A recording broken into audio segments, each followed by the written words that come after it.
So, of course, one of the perks of having our Europa League group wrapped up so early, qualified after 4 games, won the group after 5, was that we went into our last game against Cluj, knowing that we could, rest a lot of the first teamers, the likes of, Forster, McGregor, Brown, Forrest, Edward, all didn't play in the game against Cluj. We're not going to touch on the game itself, obviously, but we're going to have a wee look at a number of the players that did play and some of the other outcasts or the rotating players, and we can look at whether they're doing enough to get in the Celtic team and force themselves into Neil Lennon's plans at the moment.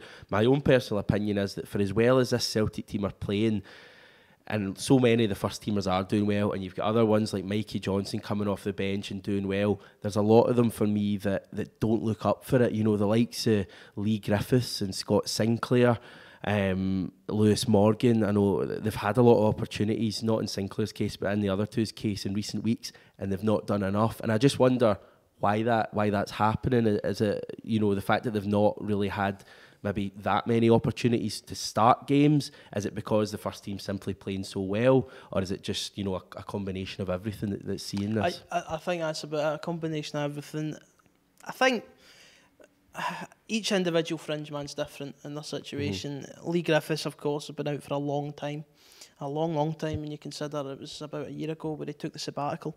So he seems to be struggling to make the impact I think he would have liked since returning, but Lenny will persist with him, and he's quite right to do so. There's others such as Lewis Morgan and Scott Sinclair who, for me, just aren't up to it. That's not to say they aren't trying their best when they get out there. They aren't doing the hard yards for the club. I thought Morgan ran just about more than anyone in the cup final, but just not up to it. The quality just wasn't there. Just not the quality we need. I thought Scott Sinclair was absolutely dreadful in Cluj. Absolutely dreadful. Yeah. And it does pain me to say that with what he did for the club in his first season, but we can't show this kind of sympathy and this kind of idea that because Sinclair had a good season in his first year, he needs to keep getting these opportunities. I think he's had more than enough now. Morgan, I'm just not convinced by. Moritz Bauer, again, is another one that played in Cluj. I think the more we see of Bauer, the more we're seeing his limits. I think decent, tidy enough player, and I think he'll do a reliable enough job for you, but he's never going to get in ahead of Frimpong or El Hamid. Yeah. There were a couple who impressed though in Cluj, I must admit. I thought Scott Robertson had an absolutely tremendous debut. I thought, tell you what, see, for the environment he was thrown in, I thought it was brilliant. I mean, he was playing a team in the Europa League that had to win to go through, and he did not look out of place at all. Thought his touch was great, was quick in the turn. Quite tall as well. He's quite well poised on the ball. I did like him. He was like a tidy midfielder that could just keep the ball, and he's the kind of player you need to have in Europe. So I had high hopes for him after seeing that. I got excited seeing him on the ball because of the way he was turning with it and how quickly he was turning defence into attack at times. I thought Sham did okay. I know fans are kind of split on that. I thought it was all right. I thought he took some responsibility, and obviously Johnston was terrific, absolutely terrific. He's something special, that guy. You would argue, probably looking at it, if you mentioned the two you mentioned, and Cham and Johnson, they're probably ahead of the likes of Sinclair, and if we bring Shved into the conversation, who has barely featured this whole season, 15 minutes or something, which is a bit strange. Another talking point. Another one I wanted to mention came on against Cluj was Bayo, and I know that was his first appearance in a while. Again, I just wonder if he's not going to be quite up to it. In the past, I've said I like what Bayo offers.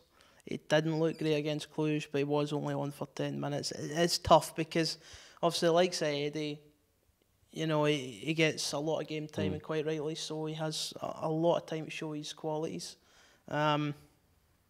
It's tough. It's tough for the fringe boys. I think we're in a league title. We're in a campaign where there's little room for error anywhere. Yeah. They don't have these games like they did under Rodgers, for example, to integrate into the first team. So I think there's a bit of everything there. I mean, a lot of these fringe boys, I don't think a few of them are as bad as they look.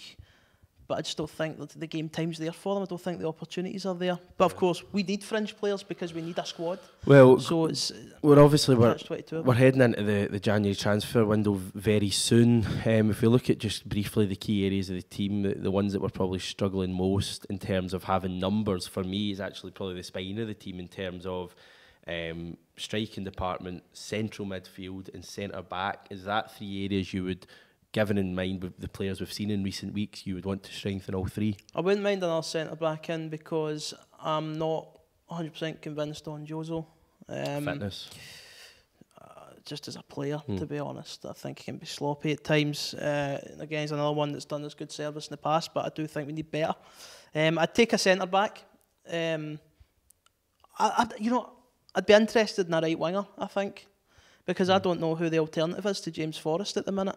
Yeah. I don't like pulling Christie out of the position. No, I agree. And Shved and Morgan, well, Shved doesn't get in the game for some reason, and I'm sure Lennon has his reasons. Touching and Cluj, the man who came on there, Kanawoko Dembele, for me, he's just not big enough at the moment. I think he's going to be a massive talent in years to come, but at the moment he cannot make an impact at the moment for me. He's too small. He'll get there. I mean, but if we're talking right now, I don't think he's not a viable option for me. So who is the replacement for Forrest then? If Forrest gets a hamstring injury, ideally Shved, but he's clearly nowhere to be seen. So I would agree with you. I think we should go out and maybe sign a player on loan, a right winger, someone like that. But I think we need it's a difficult one because then you're saying to them like you're effectively second choice because no one's playing in front of James Forrest. But you don't sell it to them like that though, do you? I mean, you just tell them they're coming into battle, James Forrest.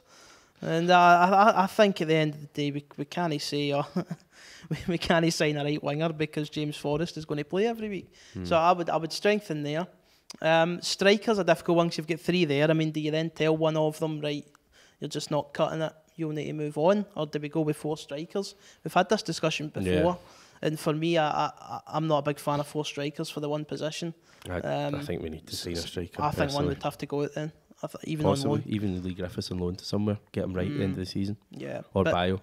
But I mean, it's tough because you've got a squad where you've got a team that's doing so well. It almost feels dirty actually saying where you should strengthen.